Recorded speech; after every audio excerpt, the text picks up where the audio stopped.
As a luxury drama YouTube host, I would tell it with elegance and venom. Crystal chandeliers, old money smiles, a silver maternity gown, and a wife seated alone while another woman occupies her place at the family table. Then comes the wine, the whisper, the public insult. But the real twist is not the betrayal.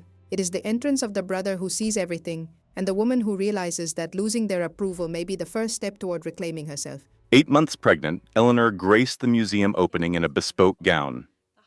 At the San Francisco event, her mother-in-law Victoria greeted her. "We have a donor's lounge for you," she offered. Eleanor saw her husband, Alex, deep in conversation with Chloe, who stood exactly where Eleanor should have been, ignoring her existence. The real blow landed when Victoria Vance, elegant at 60, raised a glass on stage. She praised Chloe's recent work at Alex's tech firm. "Some people are just born to lead with us," she declared, her words chilling the room. "You're creating drama. You're making people uncomfortable." Eleanor was alone when he hissed it. Alex saw nothing, but her brother knew the truth. Moments later, a sharply dressed man approached Victoria with quiet intensity. Victoria Vance turned, expecting a compliment. Instead, she met the cold fury in the eyes of Liam, her daughter-in-law's brother, a major investor. Her social poise evaporated. This was more than a public snub. This was Eleanor's breaking point. This is the story of a woman who refused to be erased, choosing to build her own legacy. The moral is clear. Never make yourself small for people who refuse to make room for you. Eleanor's path is for anyone who has ever forced a smile while breaking inside, when a scream was the only honest response. It's for every person pushed to the margins who had to pretend it was fine.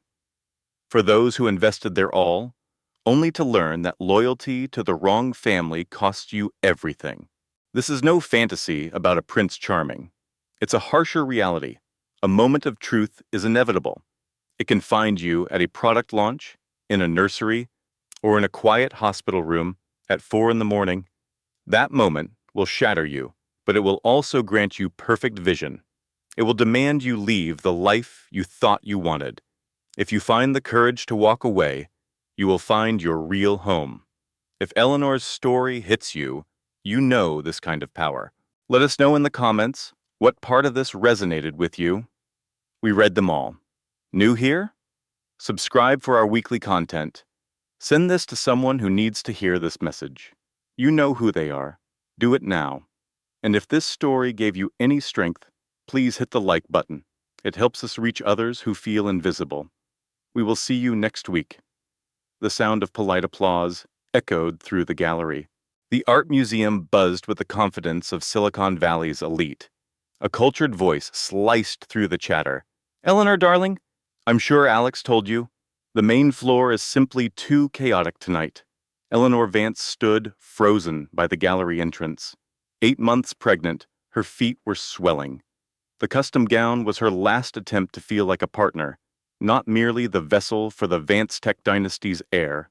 She steadied herself against a cool marble pillar as the baby kicked. No one had mentioned a private lounge. Alex had been distant all day. "It's the launch, Elle. Just be there." The gallery overlooked the entire bay. Eleanor started her nervous tick of counting things, the soaring glass panes, the priceless sculptures. And there, by the stage, in her place beside Alex, was Chloe, the star product designer from his company. Chloe wore a severe, stylish black dress, her hair pulled back tightly. Her eyes met Eleanor's from across the room, holding no apology. It was a look of pure triumph. Eleanor looked for Alex. He was laughing with his father, David, holding a cocktail. His gaze swept the event and fell on Eleanor. A hint of annoyance, not guilt, but sheer inconvenience, flickered across his face. He didn't move an inch toward her. He didn't offer a reason. He didn't cross the floor. He gave a tiny, dismissive head tilt. And the realization hit her. This was staged. He knew Chloe would be standing in her spot. Only his father, David Vance, started to move. Alex's father was a decent man who once called her the best thing for his son. She held onto that memory. "Eleanor," David started, "let me get you a seat." "She is quite all right, David," Victoria interjected. Victoria's delivery was impeccable. "Eleanor, we arranged the donor's suite for you. It's much quieter. Far better in your condition. The baby must be our priority." Eleanor's eyes found the single, isolated sofa. She tried, as she always did, to find a kind motive in Victoria's words. There was none. She manufactured a smile. "That's so thoughtful," she said, walking toward her exile, marking every step. 1, 2, 3. She fought back tears until she felt the cool glass of the sweet's door. The scent of extravagant floral displays was nauseating. Victoria's world was flawless. Eleanor was the single flaw within it, a flaw that had been quietly pointed out for their entire marriage. She collapsed onto the sofa. A small table beside it held just a bottle of water. No glass, no appetizers. This was planned. They had organized her disappearance for the evening. The baby turned inside her, a slow, heavy protest. Eleanor put her hands on her stomach. "I see it now," she whispered. She took out her phone, then put it back. Her phone was pointless. There were no words for this kind of polite cruelty. She put it aside. From the main hall, she could hear the murmur of a world she was no longer invited to. She had been one of them for 5 years. She learned the right charities to back, the right tech journalists to flatter. She smiled at the right moments and knew when to stay silent. She remembered the curator position she'd been offered, a career-defining role she had earned. She said no because Alex's company was launching, and she believed they were a team building one life. She re-examined that decision, sitting alone in the suite. She lifted her water, her hand unsteady. Victoria's voice then boomed from the speakers, warm and proud, for a toast. "To Chloe, whose talent is taking the Vance name into the future. You are already one of the family." Eleanor set her water down. Her hands were shaking. She stared at the lonely sofa, the small table, the single bottle. It all made sense. This wasn't about her safety. This was because Victoria had written the script for the entire night. And her script had no part for his wife at the main event. The baby grew very still. Eleanor held her breath, a hand on her belly. The suite door opened. She recognized the footsteps. It was her brother, Liam. She was certain of it. She felt the mood in the room shift as Alex finally came over. His voice was low, controlled, the tone he used to solve problems, not to speak to his wife. "Let's not do this here," he said, though she had done nothing at all. She had just been sitting there. She looked up at him. He gripped his phone like a lifeline. "I didn't know she was going to be up there," he lied. Eleanor knew his tells. The tiny twitch in his jaw always betrayed him. He was staring just past her head, a classic sign of his dishonesty. He was doing it now. Eleanor asked softly, "How many times has Chloe been to your mother's dinner parties?" Alex's jaw clenched. "It's business. Mom had the entire executive board over." Eleanor asked, "And how many from your design team are at this launch?" Silence. "Just the one," Eleanor said for him. "Only her. How long, Alex?" He waited too long. "Since the fundraising dinner," he muttered. Eleanor went cold. She remembered the date. Autumn. It was now late spring. 9 months later. Chloe had been a feature for 9 months, the whole term of Eleanor's pregnancy. She had been in their own apartment. Victoria had called it mentoring. How very convenient, Chloe reflected, ignoring her intuition. "Does your mother know?" she asked. "About the two of you?" Ethan was motionless. "There's nothing to know. That wasn't the question." A heavy silence filled the space. Chloe understood its shape. In her work, as an art curator, she knew how to spot a masterfully executed forgery. Catherine knew. She had known the entire time. The suggestions to rest were never about her health. They were about managing the inconvenient wife. Chloe spoke softly, stating a fact. I'm not losing my mind. I see exactly what's going on. Ethan flinched. She looked at the man she married 3 years prior, the one who called her his anchor. She wondered when he'd become so hollow. Did she ever truly know him? Why didn't you tell me she would be here tonight? Chloe asked. He started, then stopped. I hoped it wouldn't cause a problem. You hoped? She echoed, the word tasting like acid. You thought I would come to your mother's event, see your affair get a promotion, and decide it wasn't a problem? He looked at the painting behind her. She recalled their anniversary, a notification on his phone. She was just passing it to him. The message was short. The name of a private club, a reservation, and a single martini emoji from Chloe. She had looked away and said nothing. The next day she asked. He called it a meeting with a new backer. He said it so smoothly, with none of his usual tells. She had made the choice to trust him because the truth was unthinkable. Being 9 months pregnant and facing this was a horror she was not ready for. She still wasn't ready, but the choice was being made for her. Did your mother put her on that stage tonight knowing I was in this building? Alex's stony silence was all the confirmation she needed. Her phone buzzed. It was a message from Maya. You have gone quiet, which is a big red flag. Do I need to come get you? I am already grabbing my keys. Eleanor almost smiled. She was typing back, I am okay, when a voice cut through the party. Not a shout, not an argument, but Victoria's sharp, amplified voice from the main stage. Then Alex's voice, a furious hiss. Victoria? For the love of God, stop it. A shocked, total silence fell over the packed gallery. Eleanor was already moving toward the sound. She had heard her father-in-law say her name. She heard the stunned quiet that came after, a fracture in the perfect image they had built for 3 years, finally broke open. She was done waiting in private suites. She pushed the door open and walked into the launch party. Chloe entered the grand ballroom just as Catherine was praising the future, lauding the visionary mind Ethan had nurtured within his own company. The unspoken name could only be Sophie. The room's attention pivoted to Chloe the moment she appeared. Catherine, her mother-in-law, was already making her play.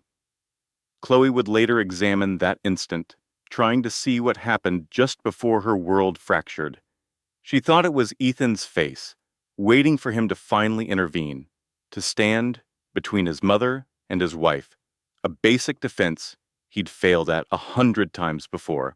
She would never get the chance. Catherine stepped forward on the stage. She held a custom-designed plaque. With a steady hand, she held it up, showing no agitation or loss of composure. She moved with the cold precision she used for corporate takeovers.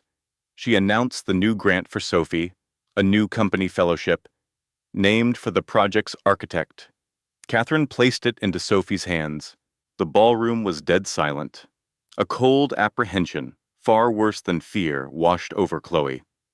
The act was a public endorsement. She felt the baby give a sharp, sudden kick, as if their child felt the tremor. She stood there, frozen, the ground unsteady beneath her. Catherine set the plaque on the lectern with a final, quiet thump.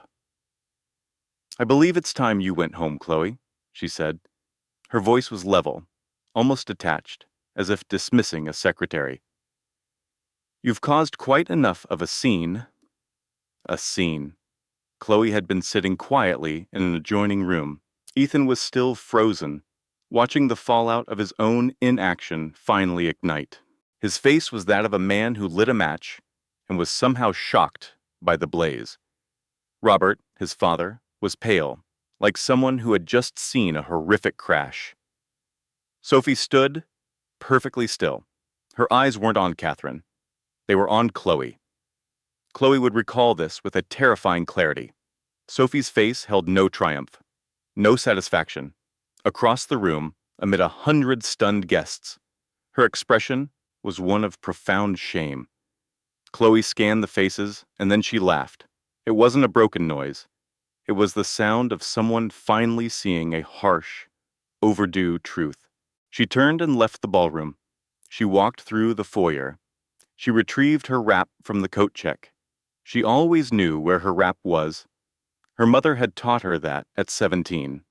Always know your exit. A woman must always have her own way out. She went into the library and shut the heavy oak door. She leaned on the cool granite mantel in her silk gown, 7 months pregnant, hiding in Catherine's world on a Thursday evening in October. The room smelled of old leather and wood smoke, a scent that suddenly made her nauseous. The polished oak floor was cold beneath her shoes. She put a hand on her stomach.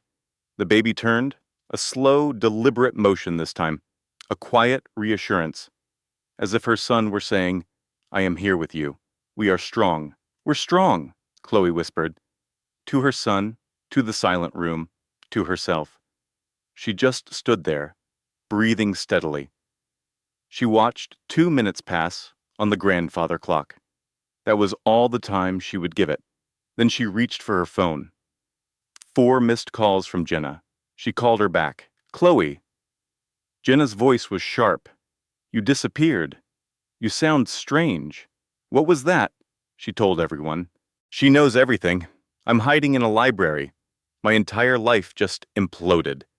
The silence on Jenna's end was different from the tension outside. It was the sound of a loyal friend calculating immediate next steps. I am calling Leo. Jenna stated it. She didn't ask. No, Jen. Please. I don't want to. I can handle it. I just need a minute. I am calling Leo. Jenna's voice allowed no debate. You can scream at me in the morning. I don't care. The call ended. Chloe held the phone, looking at her own reflection in the dark window pane. Her dress was perfect. Her hair was still flawlessly styled. Her face was calm. It was startling. She had expected to see a reflection of her feelings. Shattered, betrayed, lost. Instead, she saw a woman whose worst fear had just been validated and was now planning her next move, which was, she realized, precisely the case. Her phone vibrated. Leo? She answered before the second buzz, before she could change her mind. Chloe, just one word. Her name, the one only Leo and their mother, gone 6 years now. Ever used, and a knot in Chloe's stomach. The one that had been building for the last 3 hours finally began to loosen. Leo, she whispered, something happened. I'm aware, he said. My reflection shows it. Jenna must have called you. Not from Jenna. She waited. I have information you need to see. Leo's voice adopted the quiet, precise tone he used before destroying a witness on the stand. He was always clinical. It made him a feared attorney, a sometimes infuriating older brother, and the only person you wanted on your side in a crisis. I should have shown you this weeks ago. I waited for you to see it first. So I'll ask you now. Are you ready? Chloe met the eyes of the woman in the window, gown uncreased, her gaze like ice. Yes, she said. Leo had known about Sophie for 4 months, not from rumors, but from his own investigator. Leo had people, discreet professionals who found things. And when Chloe had shown up for dinner with that specific haunted expression he knew from their youth, he had his team start looking. He had been preparing options for her, he explained, not to build a case against Ethan, but to create escape plans for when she was ready. And what if I had wanted to fix it? Chloe asked. Then I would have erased the drive, Leo said, and you would have never seen any of this. She knew he was telling the truth. Stay put. He said, I am 15 minutes out. He arrived in 15 minutes. From the upstairs sitting room, Chloe heard the chime. She heard Catherine's heels on the marble floor, a crisp, authoritative sound. Unchallenged. Then the front door opened. Leo's voice was solid. Where is Chloe? She walked to the top of the grand staircase. The landing gave her a perfect view of the foyer. Leo stood in the doorway, a silhouette. His dark coat was open. His face had that look, the one she rarely saw. Once when she fell from a horse, and again when their mother received the diagnosis. And the time she called him from a deal gone bad in Singapore, completely adrift, it meant, I am taking over now. Catherine had arranged her features into a pleasant mask. Still in her gown from the gala, her posture was impeccable. She gave Leo her standard look of polite condescension. Leo, her voice was dangerously gentle. Whatever Chloe has told you, this is a private family issue, and I'm going to have to ask you to leave. She told me you expect her to ignore his affair, Leo stated flatly. She is 7 months pregnant, Catherine. I'm aware of the situation, she retorted. My future nephew is involved, Leo said, and the woman you just promoted in front of your entire social circle. Catherine's legendary composure held, but her eyes showed a rapid adjustment. She was reassessing his ability to inflict damage. Chloe had seen that look aimed at business competitors, but Leo always knew the next move. Leo was already 2 steps ahead. Chloe is leaving with me, he said. She will be staying at my apartment tonight. Will that present an issue? Ethan finally appeared at the top of the stairs. He looked from his mother to Leo, a man trapped between 2 predators. Leo, I know you're angry, he began. You let her sideline your pregnant wife, Leo said, his voice dropping to a dangerously low pitch. And you just watched. The foyer was silent. Ethan's mouth opened, then closed. It was true, and there was nothing to say. Let me be very clear, Leo said, his eyes locked on Catherine, because you seem to misunderstand what comes next, and I want to ensure you do. His voice was steady. He knew exactly how much pressure to apply. He used it then. He mentioned a Friday meeting with 2 of Ethan's key financial backers, that a woman named Anya was on their list of concerns, that a series of shell corporations had become a topic of significant interest. This can be settled quietly, he said, or it can become public record. Catherine was silent. Her face, however, was a mask of cold rage. Chloe came down the sweeping staircase. She held her clutch, her phone, and the business card Robert had slipped into her hand. She hadn't glanced at it. She had her son, a real, solid presence within her. At the base of the stairs, she saw Robert. He stood alone, hidden by a large tapestry, observing a disaster he knew he had allowed. He wasn't a cruel man, she'd always believed. He just consistently chose the path of least resistance. A faint sympathy washed over her. She would deal with the business card later. Chloe, I'm so sorry, Ben murmured. She squeezed his arm as she walked past. The crisp Chicago wind was a clean slate against her face. Ben stayed by her side, a solid presence. He had always been her anchor. She got into the passenger seat as he turned the key. He drove without a word for several blocks, letting the silence hold her. Then, start from the beginning. Tell me all of it. Chloe glanced at the card. Grant Morrison, Family Law. On the reverse, in Ben's handwriting, the best, and a total shark. You have to make the call. She tucked the lawyer's card in her purse, the Chicago skyline a blurry watercolor. Outside Ben's apartment, she finally broke, the entire story spilling out for a full 20 minutes before she fell silent, staring at the car's clock. Ben hadn't said anything. He just absorbed it all. His grip tight on the wheel, his intense focus on the street a clear sign of his fury. His silence was always a storm warning. How long? He finally managed. About Sasha. Chloe stared down at her hands. I saw the email draft on our shared iPad last week for a trip to Aspen. So? He said it was a solo business retreat, but the booking was for a private suite for 2, and the plans were for Valentine's week. You believed his story? I tried to. What choice did I have? The admission felt flimsy, but the truth was heavier. I was 3 months pregnant, had just left my firm, and moved here for his new development project. His reality had to be the only one. Ben gave a slow, understanding nod. He never poked at a fresh wound. The past few months replayed in her mind as a slideshow of quiet slights. Margaret's comments about her family's humble background. Chloe had always smiled through the insults.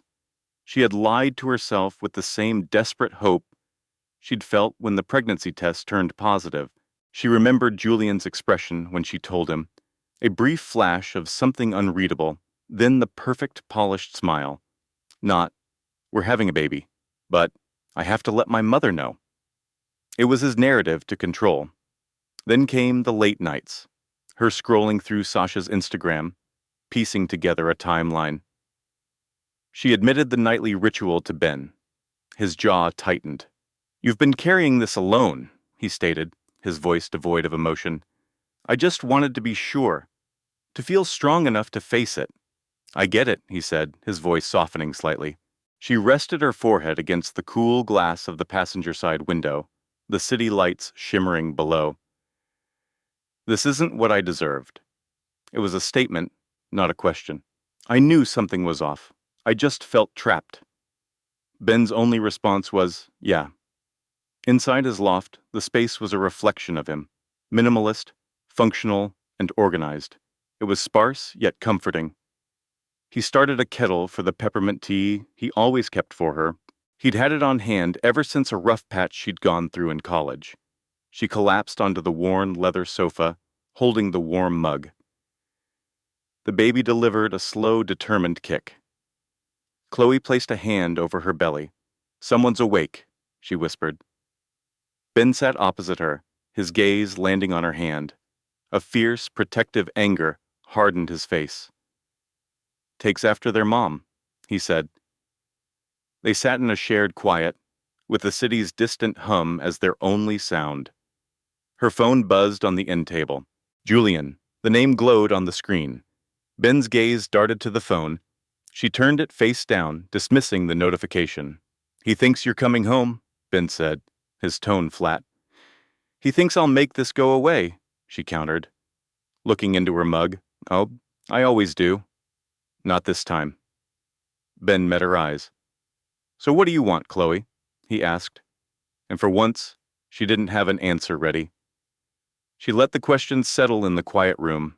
She didn't rush to find an answer. She let it exist in the stillness. And slowly, in the security of her brother's home, as her tea went cold and the baby shifted inside her, a response began to take shape. It was nearly 3 a.m. The guest room bed was neatly made. 15 floors below, the city traffic was a constant rumble. Even here, in this perfectly ordered room, sleep felt like a luxury she could not afford. Chloe had been watching the ceiling since 1 a.m., the hour her thoughts turned against her. She opened a new note on her phone. It was a trick her mother had taught her. When things are falling apart, list the facts. Make the chaos manageable. She titled it, Current Situation. 1. Julian is with Sasha, the designer, on his new building, and has been since last summer. 2. His mother, Margaret, was aware. 3. I ignored all the red flags. 4. My brother knows and gave me a lawyer's number. 5. The baby is due in 10 weeks. 6. I have no job. I left my position as an architectural historian for his new development in Chicago. 7. I put $75,000 of my inheritance toward the down payment on our penthouse. 8. I love him. Or I loved who I thought he was. 9. I don't know which is worse. The thought, I was an idiot, surfaced, but she pushed it away. It wasn't accurate. She wasn't an idiot. She had been managed. There's a difference. Idiots don't see the signs. She saw them. She was sold a curated life by Julian, a man who designed every part of his world, and by Margaret, who had spent decades protecting the family's public facade. It wasn't stupidity. It was trust. She wanted their life to be as flawless as his architectural models. Her love had made her compliant. She closed the app. Lying there, she felt the anger return, not the frantic, tearful rage of earlier, but a cold, sharp fury that comes when you see someone clearly for the very first time. He had to have known she'd see the email draft on their shared tablet. He had sat beside her on the sofa while she researched nursery furniture. He just watched her, his face serene, like a demolition expert observing his work from a safe distance. For 5 years, she'd known Julian loathed confrontation.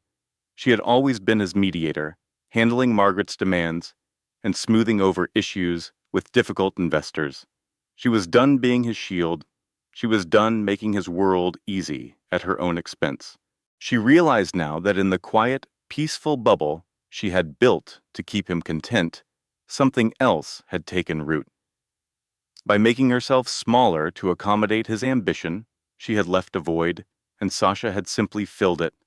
That was the thought that finally undid her. It was more than anger at Julian. It was anger at herself, at the polite, agreeable woman who never pushed back, who smiled through Margaret's insults and never once said, "You will not speak to me that way."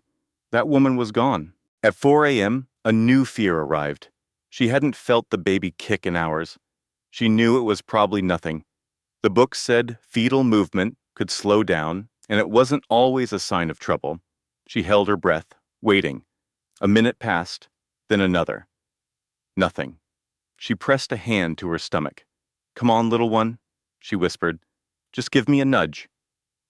Another minute of silence ticked by, and she was already moving, knocking on her brother Ben's door before she even realized she had made a decision.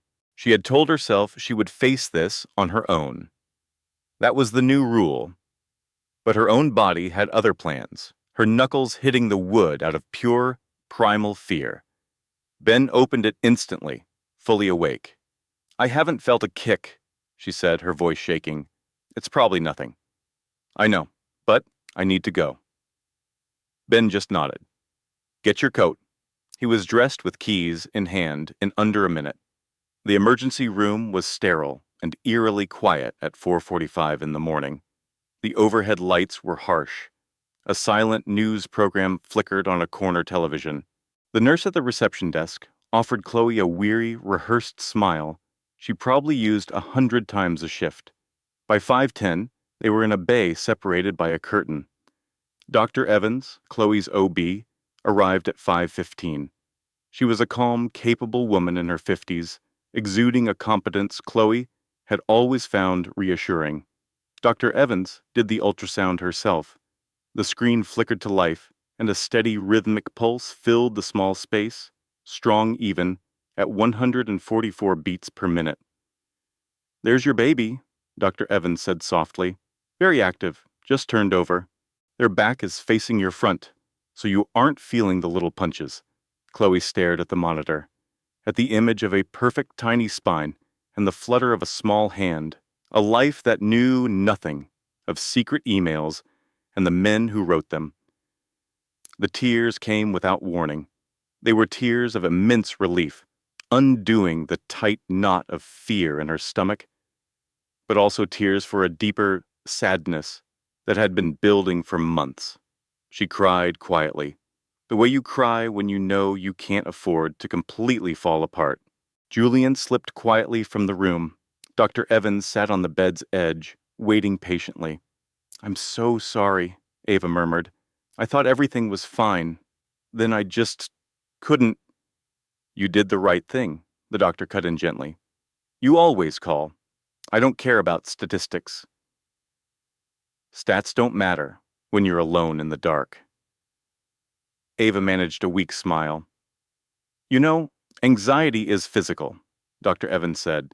"It's not just a feeling. Your system is on high alert, and the baby feels that. It's a genuine medical issue." "I know. You must find a way to get real rest, not just lie there all night counting your betrayals." Ava looked at her, surprised. "How did you guess?" "Because almost every pregnant woman arriving here after midnight is doing the exact same thing." She rose. "What do you need, Ava? Not what you think you should need. What is it that you truly want?" The question hung in the air, a gentle offering. After a long pause, Ava found her voice. "I need to stop being a person things happen to," she said. Dr. Evans nodded, not with pity, but with profound respect. "Then it's time to begin." She handled the release forms, Julian brought back 2 lukewarm teas. He handed one to her silently. She wrapped her hands around the cup, the hospital's quiet hum filling the space. "He's fine," Julian said. "He's fine," Isla repeated. A moment later, they heard a sudden joyful shout from a nearby room. Isla listened to the celebration, while Julian studied the floor tiles. "Julian?" "Yes. I'm calling my brother's law firm tomorrow." "I'll help you get the best recommendation," he said. No argument, no resistance, only agreement. They drank the bland tea as the city began to wake. The black sky faded to a muted indigo. Isla's phone vibrated again. She was expecting a work email from Julian. This was not it. The name on the screen was Chloe Renault. Isla froze. Her brother Sam pointedly looked away from her phone. She opened the text. "I know I am the last person you want to hear from, but we have to talk. You need to know the lies Julian has been telling me too. I am so deeply sorry for my part in this disaster." Isla read it 3 times before showing the phone to Sam. His jaw tightened as he read. "Are you going to answer?" Isla asked. "That," Sam said softly, "is entirely your decision." She read the message one more time, then locked her phone. First, she needed rest. Then, she would call the lawyer. After that, she would deal with Chloe. For years, her life was built around making things easier for others. Now, her own peace came first. 2 days later, they met at a coffee shop in Chicago, a neutral zone near Sam's office that Isla had picked. She had already sent her live location to Sam. Her best friend, Zoe, was circling the block on what she called rapid response duty. Chloe was inside at a corner table, facing the door. She saw Isla walk in but gave no sign of recognition. She looked different from her professional website photos. The tailored blazer was replaced by a plain trench coat. She didn't take off. Her confident smile was gone, replaced by a deep weariness around her eyes. The past few days had clearly been hard on her as well. "Thank you for coming," Chloe said. Isla sat down. "I'm not completely sure why I'm here." "I get that," Chloe said. When a barista came over, Isla ordered a black coffee. Chloe waved him off. "Just tell me what you need to say," Isla said, her tone steady. "Julian told me," Chloe began, "that you two knew about our relationship." Isla's expression remained perfectly still. "He said you were separated in all but name. He told me this baby was an accident you were both conflicted about. He promised me you were okay with him seeing someone. He said I was fine with it." "I know how ridiculous that sounds," Chloe added. "I do, but I wanted it to be real, so I believed it." Her hands rested on the table. She wasn't performing. "I should have questioned it. I should have pushed back, but trusting him was simpler." "Yes," Isla said. "I know that feeling very well." Chloe looked up at her. "I've been on that simpler path for the last few years," Isla added. Chloe fell silent. "So, when you saw the calendar," she said, "I need you to know I never wanted you to discover it like that. I swear. How did you imagine it would happen?" "I took his word for it. He said he was handling it, that he had a plan for an amicable separation. I didn't think he'd just let things implode." She shook her head. "That doesn't excuse my part in this. I know." Isla studied her. Younger, not a monster, just another woman. Someone who had bought the pitch from a man who built his career on selling fantasies and was now living in the wreckage. Forgiveness wasn't the goal today. Maybe not ever. Not in the traditional sense. But she could finally see her, without the filter of her own fury. "You said you had proof," Isla stated. "Show me." Chloe pulled out her phone. She had it all organized. Texts, emails, the kind of digital archive you create when your gut is screaming. A thread from June where Julian clearly stated Isla was aware of the situation. A text from August calling the pregnancy a complication, but not a deal breaker. A series of emails from last month detailing his plans for the future. A future built around Chloe, with no mention of his wife. She slid the phone over. Isla scrolled through it, examining the proof with the detached focus of a curator spotting a forgery, seeing the raw truth of the object, not the story it was meant to tell. He had lied, brilliantly, to both of them. He told Chloe that Isla knew and was fine. He told Isla there was nothing to know. He had engineered two distinct realities, giving each woman the version she needed to believe to keep his world intact. She saw it now, not as pure cruelty, but as the action of a man who could not bear to be seen as the bad guy. He would invent a universe of falsehoods to avoid admitting who he really was. He was managing us, Isla said quietly. He told us each the story that would cause the least amount of trouble. Chloe didn't say anything. Do you still love him? Isla asked. Chloe waited a long moment. I think I loved a blueprint, she said. I don't think the real building ever existed. At some point, I let myself become part of the background, Isla realized. Not the background, Isla said out loud. A separate wing of the house he kept locked. Chloe met her eyes. A connection formed between them, not of friendship, but of a harsh, shared enlightenment. You can use all of that, Chloe said, nodding at the phone. I will sign a statement. Just have your lawyer send it. Sam looked at her, puzzled. Why? Because her story is verifiable, Isla said, her eyes on the phone. And because of what he did to her. She is pregnant with his child. She didn't deserve any of this. Neither did you, he replied. You deserved honesty. She stood, pulling on her coat. My attorney will be in touch about the affidavit, she said. Sam just nodded. When Isla got outside, her friend Zoe was already out of her car, heading toward her. Well? Zoe asked. She corroborated everything, Isla said. Every single detail. The hidden condo, the shell corporation, the entire fake story. Isla started walking toward the car. He made her believe I was on board, that we had some sort of modern open arrangement.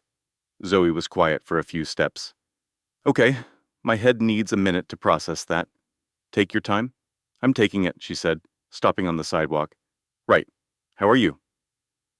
Isla considered it. It's odd. It's like feeling numb, but also seeing everything with perfect clarity, she said as Zoe unlocked the car. For what it's worth, I never liked him, Zoe said. You were a bridesmaid at our wedding. And I hated that dress, Zoe admitted, but I still wore it for you. That afternoon, Sam took Isla to Mr. Davies' office. Davies was a precise, sharp man in his 60s who used his glasses as a prop. She sat across from Miss Davies at a polished mahogany desk, reviewing the receipts, Julian's private bank statements, and a photo of a family heirloom now in another woman's possession. The lawyer finally set her pen down. Mrs. Vance, she began, it is vital you understand your position. Davies outlined the facts with cool precision. The statements showed a clear pattern. For over a year, Julian had been diverting funds, not large sums, but a steady drain into accounts hidden from their joint assets. Not illegal, Davies noted, but in a divorce, it proves clear intent to defraud. The interior design receipts for the secret condo sealed it. With these receipts, Davies said, you have a paper trail of his deception. Your husband actively misrepresented your marriage to another woman. He lied about your consent, and we can prove it. The courts despise that. She then listed what Ava could claim: the Chicago brownstone, a substantial alimony award, and child support based on his firm's actual profits, not his declared income. His development company just landed the Riverside project, Davies added, sharing a knowing glance with her junior partner. He'll fight, Ava said flatly. His father will make him. That, Davies said, is an entirely separate battle. Catherine Vance has no legal standing here. Her only influence is over a son who has always sought her approval. Our goal is to make a public court fight so financially and reputationally damaging that even she will advise him to settle. Isla nodded. She had expected to feel panicked, sitting there. Instead, she felt a deep calm, like a decision made long ago was finally being acted upon. The choice wasn't made in this office. It was made in her living room, staring at a synced calendar. This was merely the paperwork. She found an apartment that week in Sam's building, 2 floors above him. It was a sterile rental property. My pregnant sister is staying with me. That's our story, Julian had declared. She let him have that lie. Amelia contacted Dr. Evans, arranging to move her medical records to a practice near her new Boston condo. She updated her new address with the bank and her brokerage. She got 2 estimates from fine art movers. She organized it all in one afternoon, a cold purpose settling over her she hadn't felt in years. Then she called her mother. Diana answered from her home in Philadelphia. Amelia had been avoiding this call. Diana adored Julian. It wasn't an act. At their wedding, she'd told Amelia, "He's a solid, honorable man. That's a rare find." But Diana, now 68 and a retired surgeon, knew how to manage a crisis without hysterics. She listened to the entire story without a single question.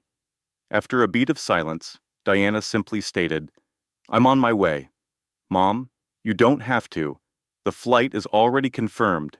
I have the confirmation number," she said, ending the discussion. Julian appeared at her architecture firm the next day. A junior associate, starstruck by the tech CEO, showed him into the main design studio.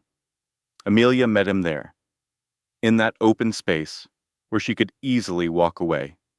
He looked haggard, as though he believed losing sleep could somehow balance the scales, only to find it was just exhaustion.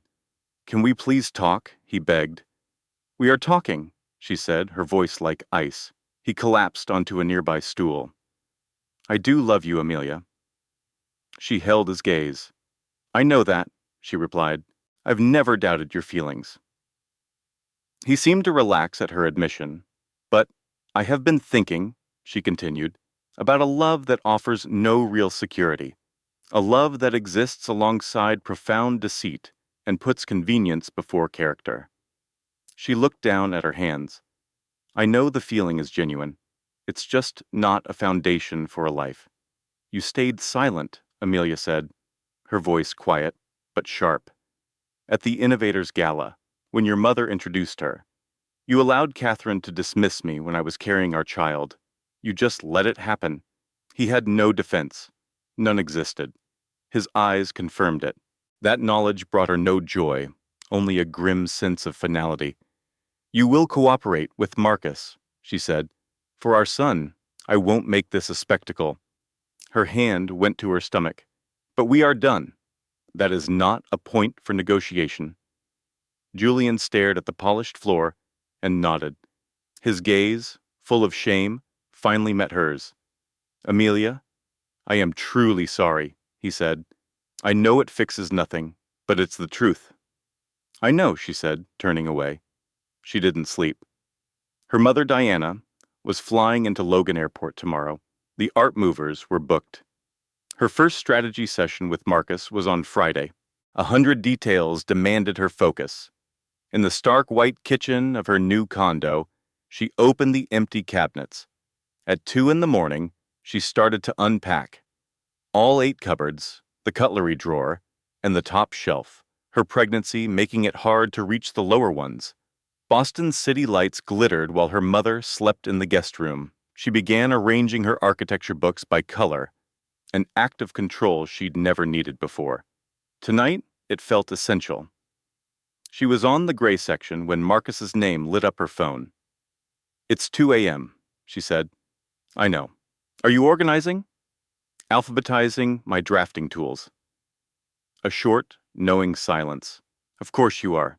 He paused for a second. "Isabel made a post on her professional network today." It was a cloying message about fresh starts and ethics for their entire tech community to see.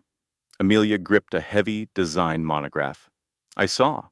She also sent me a message about her next chapter."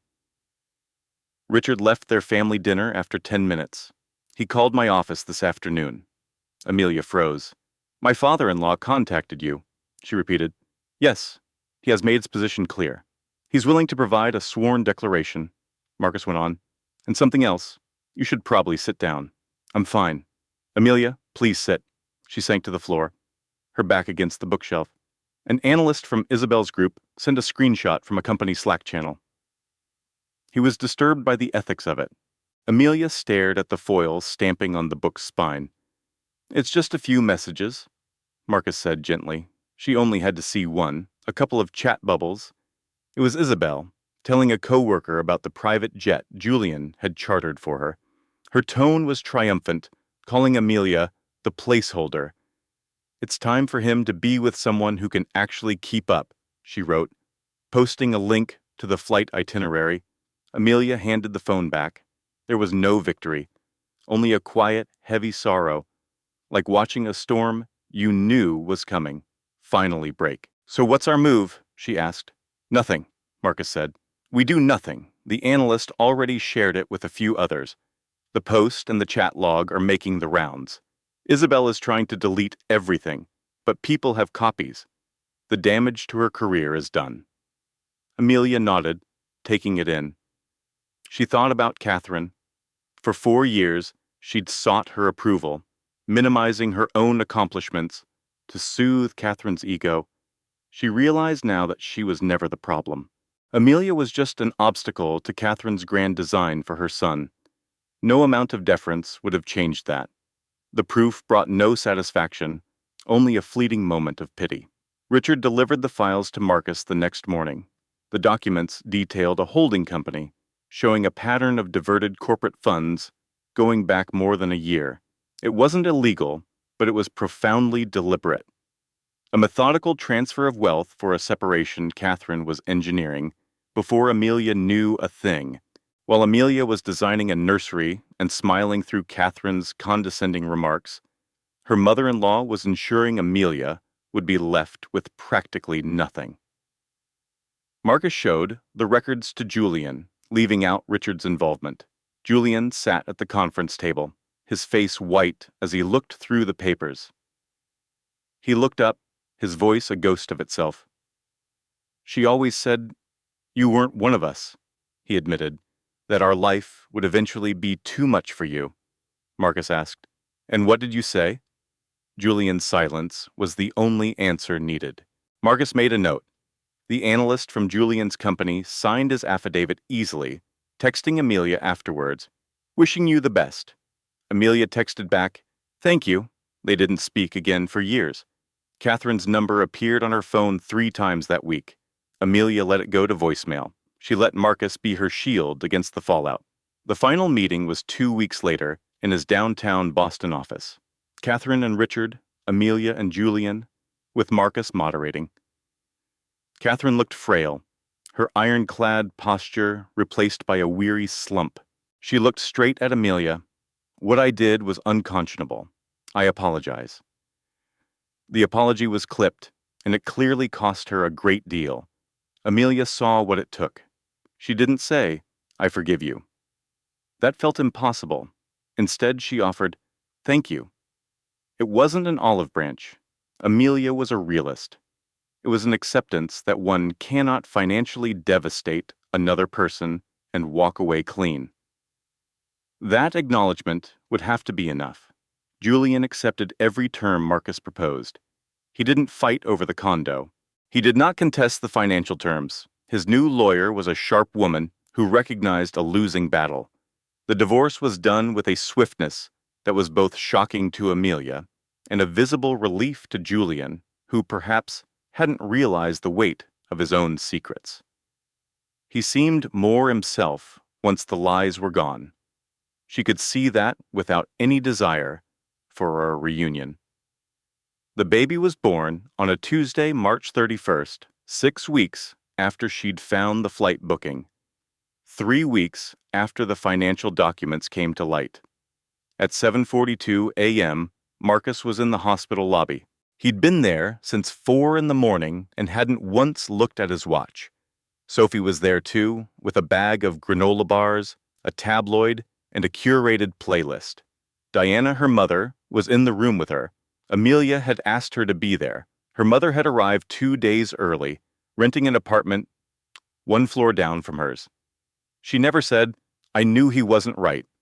She just made herbal tea, folded baby blankets, and talked about ordinary things.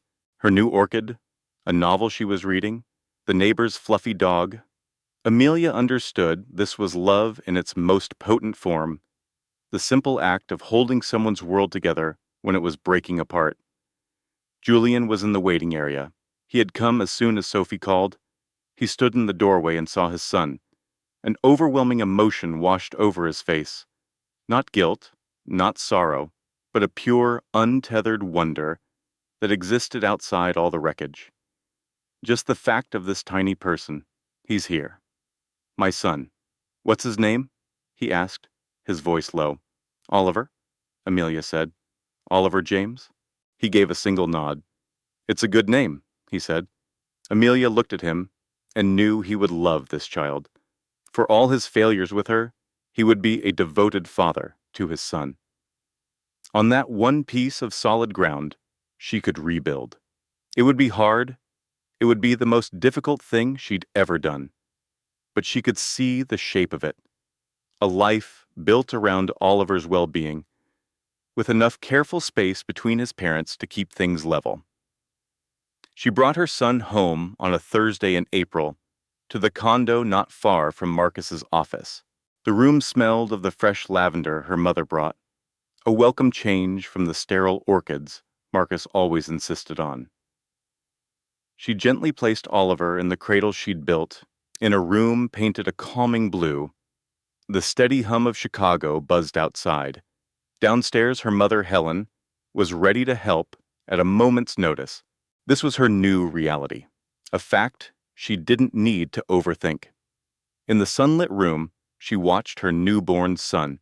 Oliver, only 3 days old, blinked at the world, his tiny hands opening and closing. Days later, her family came to visit.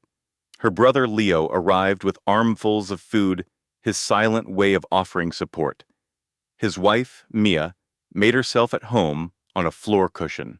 I'm not risking this new rug with a baby, Mia laughed, lifting Oliver with an expert touch.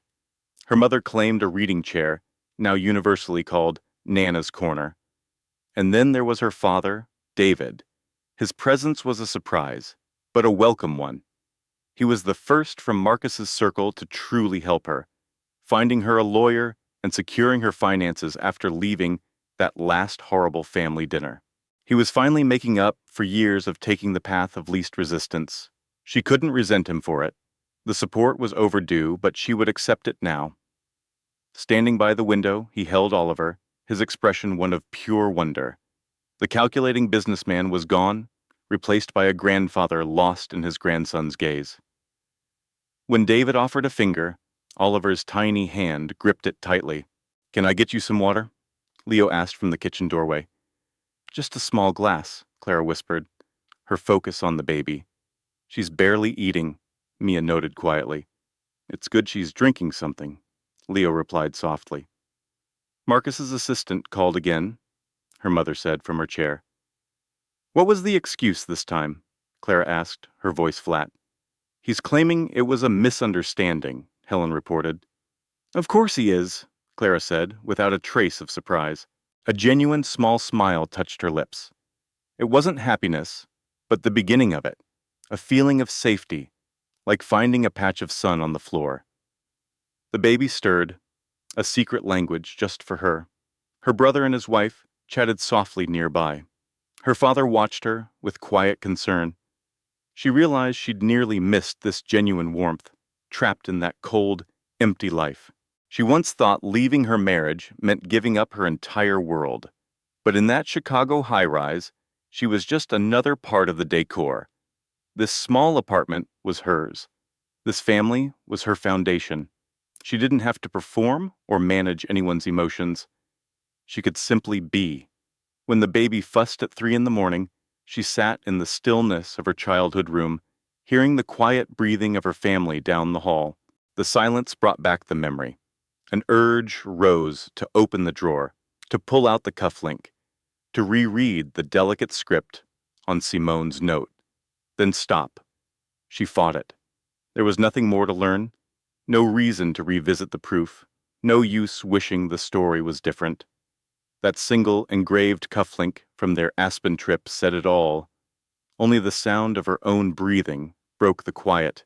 Life continued, indifferent to her world falling apart. She pictured herself a year ago in that cold white kitchen, a hand on the marble island, pretending she was happy. She'd tell that version of herself, "You stayed out of loyalty, not weakness. Your commitment is a strength, not a flaw. But a moment is coming," she would warn, "when staying will cost you your very soul. You will know when that moment arrives. Just go." She placed a hand on her growing stomach, feeling a future that was hers alone. I thought Marcus's betrayal would break me, Clara thought. Instead, it forced me to build something new. I'm not the naive girl he married.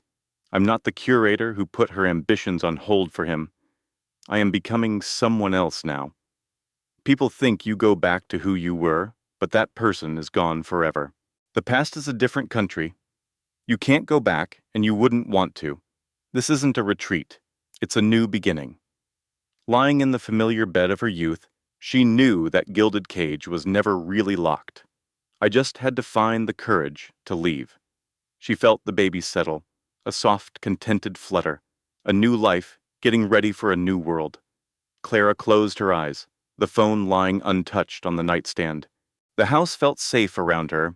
The street was silent. Her parents slept just down the hall. Tomorrow would be filled with calls to lawyers and tough decisions. The messy business of untangling a life. But that was for tomorrow. Tonight was for peace. Earlier, her father David had simply held her hand, offering no advice, just his steady presence. He was surveying the damage and promising to help her rebuild. Everyone that mattered was right here. She held her pregnant belly, feeling the life within.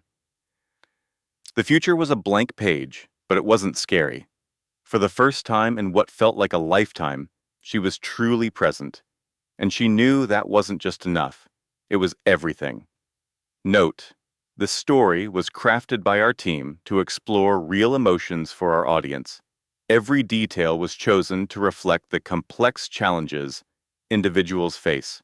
This is a human narrative for human readers, written with empathy and purpose, not by automated means. It was created with sincere understanding,